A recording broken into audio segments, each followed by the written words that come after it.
from Mode 7, let me tell you a bit about Frozen Endzone. It's a simultaneous turn-based tactical game set around a brutal future sport played by robots. The aim of the game is pretty simple: get the ball into a scoring zone by passing or running, avoiding getting crushed by your opponent's defense along the way. Players can block each other, and a static player controls an area of the pitch. The game is very much about reading both the randomly generated terrain and your opponent.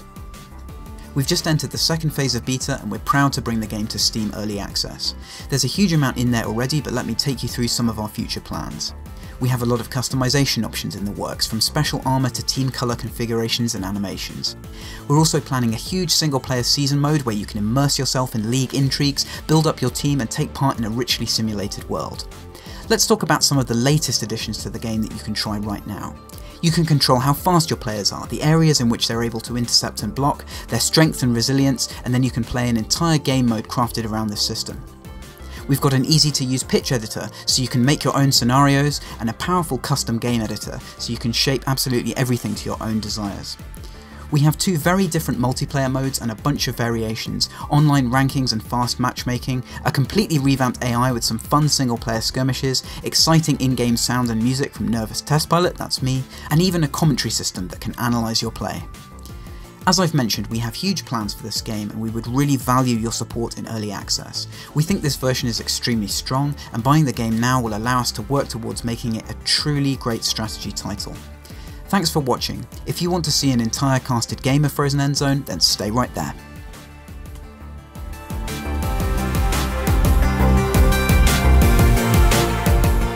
Hello and welcome to this game between me and Bin. I am Paul, I'm in the green up here, and Bin is in the red here on defense. Now it's my pickup, so I start with the ball up here, and I'm going to try and get it into this end zone down here for 7 points. And also, if I get these blue point zones, I get 2 points, so that's a sort of sub goal that I have. If I press the B key, I can just have a look at the stats of my players.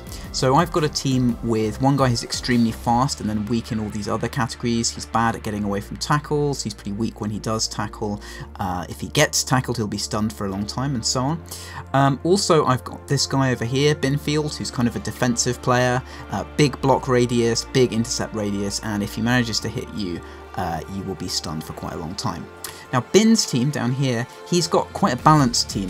He hasn't pushed any of his stats up too far. He's favouring stuff like interception and evade here, and also he's got a bit of a faster player, so he's gone for a very sort of general team. Let's take a look at what happens in the first turn. So all I did there was just go for a pretty straight pickup, start to send my guys around, and Bin setting up his defense. Very, very standard stuff. So we'll move straight on to turn 2.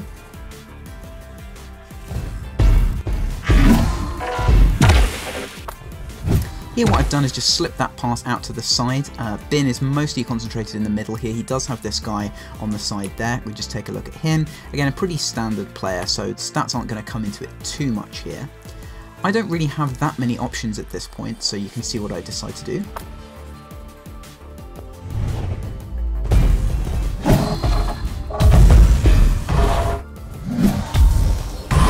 So that's what we call a punt. I decide to actually pass over here to his guy to kind of snooker him, put him in a difficult position, and I've managed to contain him here pretty well, and he's kind of boxed in by this block there, so he doesn't really have that many options. Now what happens in the next turn is actually fairly critical.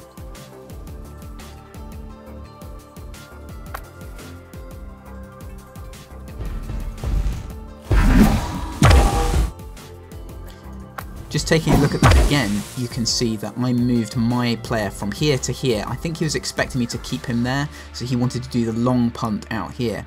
At the same time, what I've been able to do is run this guy in here to quite a controlling position, and that becomes important in the next turn.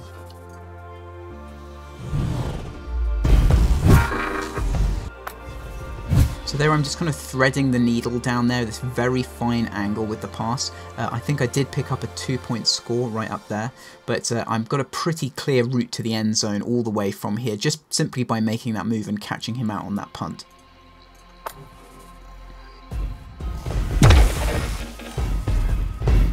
Touchdown! And that completes my pass for the score. So what happens now is that we move on to the next phase of play. Bin has the pick up here. As you can see, he's starting up at the top. He is quite significantly behind now, so he's got a lot of work to do. Let's take a look at his pickup.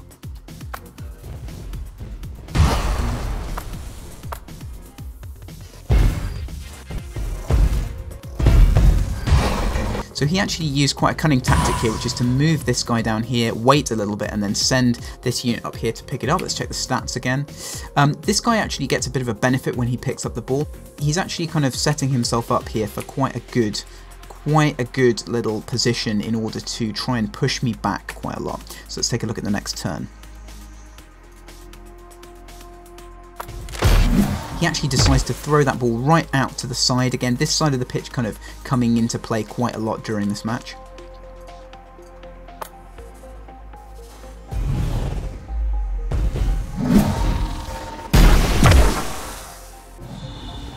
That's really good end zone play from Bin. This is exactly the kind of thing you have to do if you want to be good at this game. You've got to spot the wide angles. So here he decides to completely switch up the direction. As you can see, I kind of overemphasized my defense, bringing stuff across here to cover all of those areas. But what he's managed to do is sneak that right across over that low block to there. Pretty good move.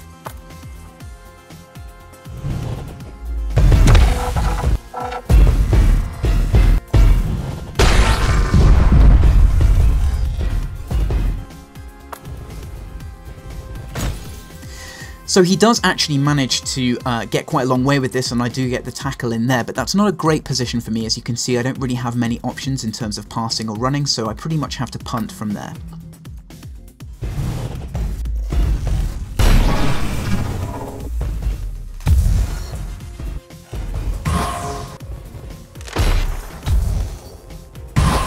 There's my punt over to the right hand side there, and he picks it up kind of quite far back. I feel like I've pushed him back a decent way. Now, what I'm really looking for here is him to kind of put it in this area of the pitch. I'm getting concerned that he'll do what he did before, which is to switch up the direction radically and change things.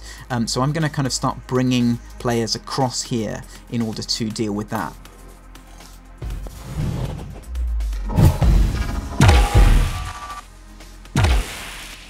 But Bin once again spots a really nice angle there. It's actually quite simple. He can just bring this to here. And what I've realised now is that I've completely overcommitted. I was so worried about him getting into this region and sort of leaving this space open that I moved this guy. I was really confident he was going to make the pass longer, but it just didn't work out. So I've now left him a big open space.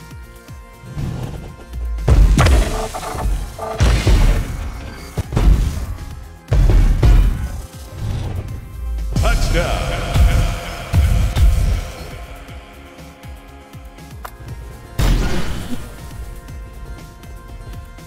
As you can see, that ends up being a total disaster for me, as he's able to run through here and pick up 2-point zones on the way.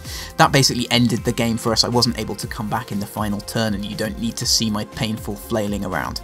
I hope that's given you a good flavour of this game mode, also a little bit of an introduction to stats. As you get further into the game, you can balance your teams differently, you can start to do plays that really make use of your different players. You can see here I had players that had bigger interception radiuses, and what I should have been doing with those was positioning them in much better locations to give me more confidence that I could block off that passing.